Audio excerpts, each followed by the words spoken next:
இந்த கூட்டணி அந்த கூட்டணி அந்த கூட்டணிலாம் சேர போறாரு அப்படின்ட்டு ஒரு பொய்யான ஒரு பிரச்சாரத்தை பண்ணிக்கிட்டு இருந்தாங்க.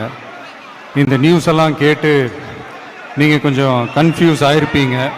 அதனால் இங்கே மறுபடியும் ஓப்பனாக தெளிவாக ஒரு விஷயத்தை நான் சொல்கிறேன்.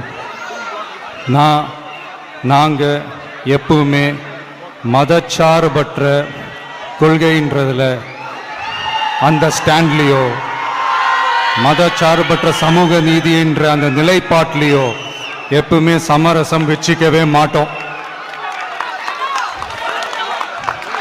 நம்மளுடைய தலைமையில தான் ஆட்சி அப்படின்றதுல எப்பவுமே உறுதியா இருக்கிறோம்.